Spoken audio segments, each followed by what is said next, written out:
días, amigos. Continuamos nosotros aquí en Bien por Casa y ahora tenemos un tema muy interesante y muy importante también, puesto que la prevalencia y la estadística del cáncer de cuello uterino aún es bastante grande, bastante amplia en nuestro país. Es un cáncer que se puede controlar, es un cáncer que se puede prevenir, se puede evitar y se le puede dar también, por supuesto, atención a tiempo. Y es lo que nos falta, es lo que tenemos que hacer. El tema es la información, ¿no? A veces es la falta de información lo que nos lleva de repente a cometer ciertos errores y luego pues enterarnos cuando ya es un cáncer bastante avanzado. Es por eso que el día de hoy hemos invitado a nuestro doctor de casa, nuestro amigo, para que nos diga todo lo que tenemos que hacer para prevenir y por supuesto darle atención oportuna si es que hablamos de un cáncer de cuello uterino. Está con nosotros el doctor Gino Venegas, que es gineco-oncólogo de la Liga contra el Cáncer. Gino, ¿cómo estás? Gracias por estar aquí.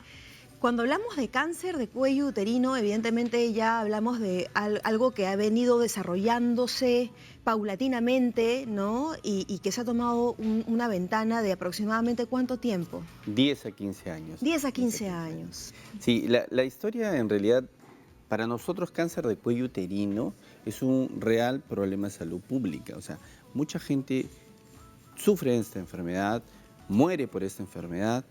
Se estima que para este año vamos a tener 5.050 casos de cáncer y de estos el 80% van a ser en estadios avanzados. Entonces, realmente es un gran problema.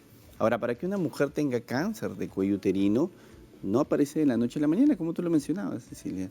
En realidad, pasan 10 a 15 años desde que tuvimos la infección por el virus del papiloma humano, que es el que genera todo este proceso que va a terminar a la larga en cáncer. Entonces tenemos muchas herramientas y yo considero que en realidad no hay derecho de que una mujer en nuestro país tenga cáncer. ¿Por qué? Porque conocemos todo el cáncer de cuello uterino. El Estado coloca las vacunas del papiloma humano, las pone gratis en el 5º y 6º grado de primaria. El Seguro Integral de Salud, mediante el Plan Esperanza, nos cubre todo este sistema de prevención y el tratamiento. Entonces, deberíamos de diagnosticarlo en mejor estadio o como lesión premaligna, que son esos 10 a 15 años donde se van a formar después de la infección por el virus un grupo de lesiones llamadas lesiones precancerosas, que son las lesiones premalignas llamadas displasias, y esas lesiones van a ir avanzando como displasia leve, displasia moderada, displasia severa, carcinoma in situ, que es algo muy pequeño, hasta que ya llegaron al cáncer. Desde aquí, desde la displasia leve hasta cáncer, 15 años, hay mucho por hacer. Ya que hablamos de los síntomas, en esta displasia leve o en estos estados incipientes, digamos, cuando recién aparece este problema que vendría a ser premaligno, ¿ya presenta síntomas? La característica principal de las lesiones premalignas es que no presenta síntomas, es asintomática. O sea, una vez que tuvimos la infección por el virus del papiloma humano y se fue instalando en el transcurrir del tiempo, en estos primeros años, donde ya una paciente va a tener una lesión premaligna llamada displasia, no va a haber síntomas, es la característica principal. Es la historia clásica donde una chica va a hacer su examen de prevención y le encontramos una lesión. Y ella te dice, pero no tengo ninguna molestia. Claro. Y es cierto, no tiene ninguna molestia. Y no debemos esperar la molestia, porque los síntomas en cáncer de cuello uterino aparecen cuando la enfermedad está en estadio avanzado. ¿Y cuándo entonces debería una mujer comenzar a hacerse los chequeos? Es esencial.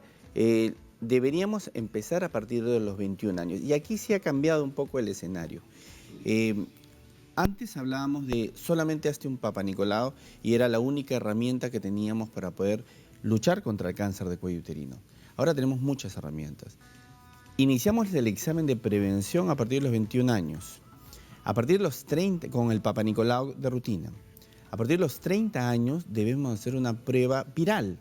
O sea, una prueba que nos permita determinar si la paciente tiene el virus o no tiene el virus del papiloma humano. Ya hay forma de saber, ya es una prueba molecular que determina quién tiene el virus y quién no lo tiene. Entonces, de toda la población, un aproximado del 20% va a tener el virus. El otro 80% no va a tener nada, por lo tanto no tiene riesgo.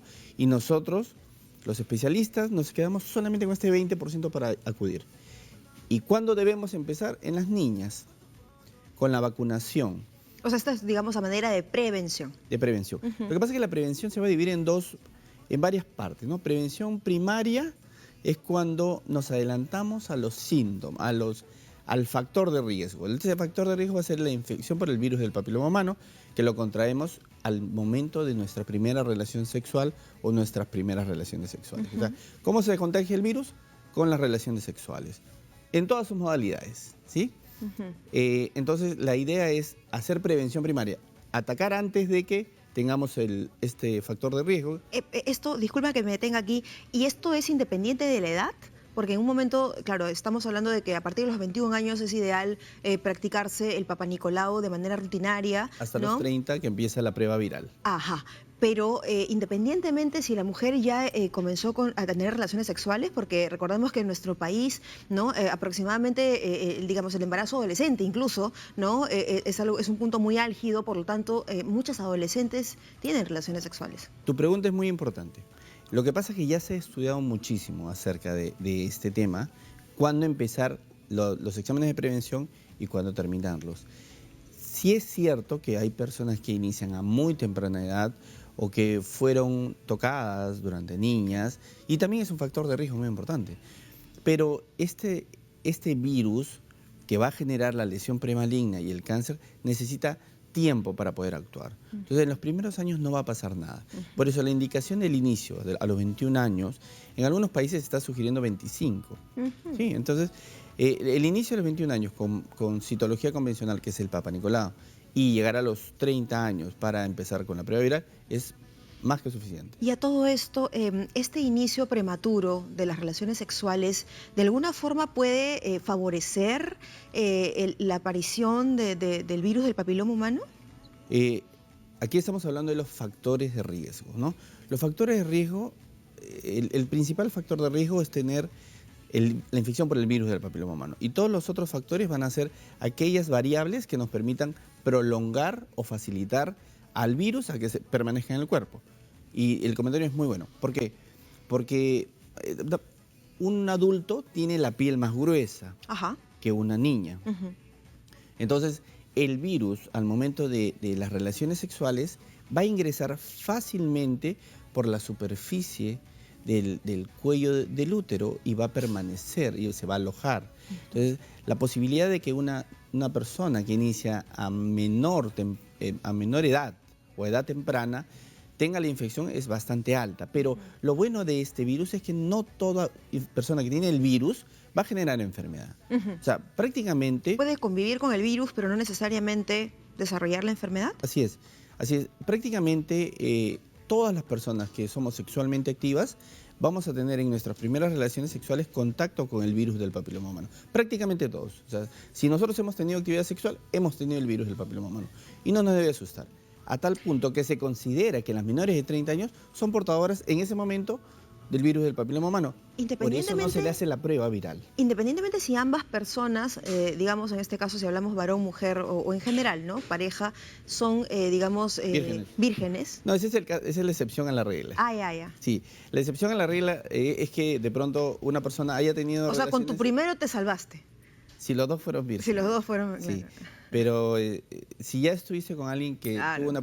Antes se consideraba múltiples parejas sexuales una variable muy importante, pero actualmente se conoce que el virus atraviesa la barrera del preservativo con facilidad. Entonces el hecho de cuidarte no te va a proteger al 100%, sí te va a disminuir la posibilidad de infección. Entonces, si una chica estuvo con un chico y ese chico fue donde una trabajadora sexual en su en su debut, está cargando con la labor cotidiana de la persona. Entonces tiene... El historial sexual. El historial sexual de la trabajadora sexual. Entonces eso lo lleva a donde la novia y genera la infección. Entonces, en realidad, el virus es una infección que la vamos a tener todos nosotros, pero solamente se va a quedar en un pequeño grupo. ¿Y de qué depende que se quede en ese pequeño grupo? De que empezó a temprana edad, tuvo muchas parejas sexuales, o tuvo aquella persona que tuvo justo un virus de alto riesgo, o que su sistema inmunológico no está muy bueno, porque tiene una enfermedad crónica, sufre de estrés, periodos de depresión y baja su sistema inmunológico. Entonces el virus se aprovecha de esta circunstancia para atacar y permanecer en el tiempo, generándole una lesión premaligna que a la larga llega a cáncer. Y es en cáncer cuando ya empiezan los síntomas clínicos, que era el tema, ¿no? Ahora, antes de que se desarrolle el cáncer, estábamos hablando de que hay, digamos, la presencia de lesiones premalignas que son asintomáticas, ¿verdad? Que no presentan síntomas. En este camino, digamos, ¿la única forma de identificarlo es a través del Papa Nicolau? La forma de identificar las lesiones premalignas es mediante el examen médico. El examen ginecológico que se debe hacer inicia en mujeres de 21 a 30 con Papa Nicolau y después con prueba viral. Pero cuando encontramos una lesión premaligna tenemos todo un arsenal de cosas que podemos hacer, ¿no? Una es el Papa Nicolau, una segunda prueba es la colposcopía, que es mirar el cuello uterino con lente de aumento, que nos permite identificar en qué punto está la lesión premaligna para biopsiarla. Ahora, Cecilia, el tratamiento de la lesión premaligna es sencillo y rápido, o sea, no necesitamos pensar en sacarle el útero a un paciente que tiene una lesión premaligna, o sea, no es una indicación médica. Y lo bueno es que cada vez conocemos más acerca de las lesiones premalignas. Y la lesión premaligna de bajo grado inclusive ahora ya no se opera, solamente se observa. ¿A qué nos referimos con bajo grado? Las lesiones premalignas se dividen en bajo grado, mediano grado y alto grado. Las de bajo grado se observan, ya no se operan, porque van a desaparecer porque tu sistema inmunológico lo va a destruir. Las de grado moderado y alto grado deben de tener una cirugía que es una cirugía llamada cono, que es un tema muy sencillo y que le da una posibilidad de curación al paciente que bordea el 100%. Y en este caso, ya que estamos hablando o entrando ya en el tema del cáncer de cuello uterino, ¿cómo se da? ¿Cómo funciona? Digamos, a manera de visualizando, por ejemplo, el órgano interno, ¿no? En este caso el útero, ¿no? ¿Cómo es la progresión? ¿Cómo va avanzando? ¿Es de afuera hacia adentro? Digamos, a grandes rasgos. Ya, la historia es así. Inicia la historia de cáncer de cuello uterino con las relaciones sexuales. Ingresamos, se inocula el virus del papiloma humano. Bajo las condiciones de inmunidad y factores de riesgo que hemos mencionado. Así estén protegidos con preservativo. Así estén protegidos. El virus puede persistir en el tiempo generando lesiones premalignas. Displasia leve, displasia moderada, displasia severa. Pero ¿cómo son esas displasias? Las ¿Cómo se displasias manifiestan? son pequeñas lesiones superficiales a nivel del cuello uterino que el ojo humano a veces no lo permite, no lo podemos ver. Entonces ahí tenemos la herramienta que es la colposcopía, esencial para poder identificarla. Se nos pasó, no fuimos al médico, esa lesión sigue avanzando y ya se forma un pequeño tumor. Ese tumor ya puede ser macroscópico, o sea, el examinador lo puede ver. Ya el paciente en este momento que tiene un tumor a nivel del cuello uterino, que ya pasó la lesión premaligna y ya es cáncer, ya se puede en el momento del examen ver el tumor a nivel del cuello del útero. Si el paciente sigue sin examinarse, va a empezar a tener, ese tumor en el cuello va a empezar a crecer. Va a empezar a crecer y la paciente, aquí es donde empiezan sus síntomas, que son sangrado. ¿Cuál es el primer síntoma cuando hay cáncer? El paciente tiene relaciones sexuales y después de la relación sexual empieza a tener rasgos de sangrado. Piensa que la relación sexual fue muy intensa, que no hubo lubricación adecuada. Que ¿Esto acompañado de dolor? A veces viene acompañado de dolor. Entonces el paciente, el problema para nosotros es que siempre le encontramos una causa. Se presentó el sangrado, muy bien, no fue al médico y la enfermedad siguió creciendo. Ya no solamente ahora tomó todo el cuello del útero, sino toma la parte superior de la vagina. Y se va hacia las zonas laterales al útero. El útero se fija lateralmente a unos ligamentos que nos fijan al hueso pélvico, se llaman parametrios. Y ya si el paciente no acudió al médico, ese tumor que nació en el cuello del útero empieza a irse lateralmente, ramificarse, y atrapa los uréteres. Los uréteres son por donde viene la orina del riñón. ¿Por dónde viene? ¿Y cuál es el siguiente síntoma? Que el paciente ya en ese momento tiene dolor pélvico, porque las zonas laterales se están tomando, se está ahogando el uréter, ya no puede orinar y hace síntomas de insuficiencia renal. Se le hincha la cara, tiene problemas de náuseas, vómitos y todos los síntomas. Esos son los síntomas. Ahí ya estamos hablando de un estadio avanzado. De un estadio avanzado. Ujú. Y ya la última parte de estos síntomas es cuando ya se empiezan a hinchar las piernas, hacemos distensión abdominal. Pero no podemos esperar realmente, Cecilia, a llegar a estos síntomas. Por supuesto, claro, o sea, que sí. Pero sí es importante un poco graficarlo de esta manera. Ha sido muy... Claro, sí, a veces hay que ser un poco gráfico y a veces hay que ser un poco directo con este tipo de cosas para llamar la atención y decir, no, bueno, definitivamente esto es algo a lo que hay que darle atención oportuna, inmediata y sobre todo a manera de prevención.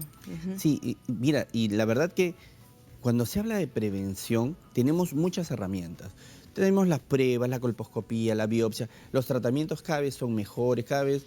Entiendan que en el Perú los ginecólogos, oncólogos nos volvemos buenos pues porque hay grandes cantidades de pacientes. Claro. Pero si tuviéramos una sola posibilidad de hacer algo con un paciente, es vacunarla. Porque costo-efectividad, si yo puedo vacunar a una niña, evitar que tenga la infección, que es donde empieza la historia, evitaría toda la secuencia de displasia, lesión premaligna y todo lo demás. Vamos a conversar ampliamente también de la vacuna, que me parece algo muy importante. Tenemos una pregunta antes. Gisela Heidi, ¿cuál es el riesgo de tener cáncer uterino si tienes una herida cervical? Entonces, se refiere al cervix, ¿no? Sí. Cuando tenemos una lesión a nivel del cuello del útero, muchas personas le llamamos herida, le llaman herida, lesión, bueno, cual fuere. Y esta es digamos, la porción anterior, ¿no? O sea, está más cercana a la vagina, ¿verdad? Sí, a ver, el cuello, cuando nosotros introducimos este pico de pato llamado espéculo, logramos llegar al cuello del útero. Entonces podemos evaluar perfectamente con el examen ginecológico el cuello del útero. Es ahí donde nuestra paciente le han descrito una lesión a nivel del cuello. Ahora, esa lesión a nivel del cuello, el médico examinador podrá determinar si le parece un proceso inflamatorio o si le parece una lesión sospechosa. Si ese PAP salió positivo o la prueba viral salió positiva y tiene una lesión en el cuello, tal vez tendría que ser derivado a un examen con colposcopía, que es verle esa misma lesión, pero con un microscopio, un lente de aumento que nos permite identificar si esa lesión que ella tiene es una lesión premaligna. Si es una lesión premaligna, se hace una biopsia y se resuelve rápidamente el problema. Ahora, con el tema de la vacuna, hay siempre todo tipo de opiniones, ¿no? Opiniones encontradas. Entonces sí sería interesante entrar un poco más en este tema, porque si es la manera de prevenir, digamos, desde edades tempranas, en este caso, es, digamos, lo idóneo. Sin embargo, tengo entendido que el papiloma humano es como que tiene diferente tipo de cepas, ¿correcto? Y que esta vacuna protege a un determinado grupo de cepas del papiloma y no a las otras. Sí, tengo entendido también que protege a aquellas que son más agresivas, ¿no? Aquellas que podrían desatar un cáncer más agresivo, más rápido, ¿verdad? De un desarrollo más rápido, evolución más rápida. Pero ¿qué pasa con las otras? Bueno, me da gusto que hayas entendido perfectamente cómo funciona esto. Sí es cierto, el virus del papiloma humano es una gran familia, una familia que tiene más de 100 tipos y de esos 100 tipos hay 2 que son los que nos van a generar el 70% de las lesiones, que son el 16 y el 18. Entonces, las vacunas están dirigidas a este tipo, a los tipos que nos van a generar la mayor cantidad de posibilidades de tener neoplasia. Entonces, es cierto que una vez que nos ponemos la vacuna, igual cuando tengamos vida sexual, vamos a tener que seguir examinándonos porque tenemos un pequeño porcentaje que no está cubierto. Pero cubrir en nuestra población, una población que tenemos 5.050 casos de cáncer avanzado y 25.000 de lesiones premalignas, imagínate poder cubrir al 70% de la población, cuando sabes que mucha gente no se hace nada. Entonces, primero, la vacuna se está utilizando en 125 países. Es segura, efectiva y los efectos secundarios son mínimos. Duele cuando se coloca, como duele cualquier inyección en el cuerpo. Vacuna, Entonces, es cierto que la familia es muy grande pero también es cierto que se ha escogido a los que van a generar mayor posibilidad de neoplasia. Entonces, somos uno de los últimos países que está colocando la vacuna, es segura. Yo estoy convencido realmente, Cecilia, que con estas nuevas estrategias de incorporar como programa nacional de vacunación y con todo este movimiento que estamos haciendo sobre cuello uterino, la historia de cáncer de cuello uterino en nuestro país debe cambiar. Debería cambiar, por supuesto. ¿Y qué pasa? Bueno, las mujeres que evidentemente ya son adultas, ya han tenido relaciones sexuales, ¿están todavía a tiempo para poderse vacunar? ¿Qué es lo que pasa con ellas, con este grupo porcentaje? Los primeros estudios de la vacuna se realizaron en personas que no habían tenido contacto sexual. De ahí queda la historia de que no, solamente se deben de colocar las que no han tenido relaciones. No, después los estudios fueron hasta mujeres a 26 años donde habían tenido actividad sexual y se vio que la tasa de protección es muy buena. Actualmente hay estudios que sustentan la efectividad de la vacuna hasta los 45 años. Entonces, en realidad la vacuna es una vacuna que debería ponerse toda la población. En caso, digamos, en la ausencia del virus. En ausencia de virus. Pero también hay que considerar que la infección generalmente del virus es por un tipo, no por varios. 20% de las infecciones son por varios tipos simultáneos. Ajá. Entonces, puede ser que tengas el virus, pero tienes uno. Y dentro de poco va a salir una vacuna que es la nonavalente, va a tener 9 tipos virales, o sea, vas a poder cubrirte contra 8. Entonces, realmente las herramientas, tener de herramienta de protección a la vacuna es algo sumamente importante. No desestimarlo, pero a la vez también siempre paralelo seguir con los chequeos. Definitivamente, definitivamente. Ese es el mensaje, pienso yo, más sólido, digamos, sobre todo para la población que nos está viendo en este momento, ¿no? Digamos, mujeres adultas, ¿no? Sí, es importante que se practiquen en primer lugar el Papa Nicolau, ¿correcto? Y en caso tuvieran alguna sospecha, ¿no? Ya acudir y complementarlo con una colposcopía. Claro, las recomendaciones serían vacunarse, de todas maneras vacunarse, iniciar a partir de los 21 años Papa Nicolau, a partir de los 30 años prueba viral y ante cualquier síntoma clínico acudir a un médico, al más cercano. El doctor sabrá cómo derivar, cómo modificar esta historia natural de enfermedad y poder solucionarlo, porque el cáncer se cura, pero si se diagnostica a tiempo. Por supuesto. Ese es el mejor mensaje. Entonces, muchísimas gracias, Gino. Realmente ha sido una conversación amplia, importantísima, pero para conocer pues este problema que aqueja lamentablemente a un porcentaje importante de nuestra población. Entonces es importante hacer algo, ¿no? Y hacer algo a tiempo. Muchísimas gracias, Gino. Gracias. Un aplauso para nuestro invitado. Entusiasmo, Luchito, nos gusta, nos contagia. Nos vamos a un corte, por supuesto. Y al volver en nuestra secuencia, ¿cómo haríamos? Vamos a aprender a preparar un delicioso postre, un postre de antaño, un postre que no pasa de moda, bueno, sano, nutritivo, rico, sanguito. Luego de este corte, aquí en Bien por Casa, no te muevas.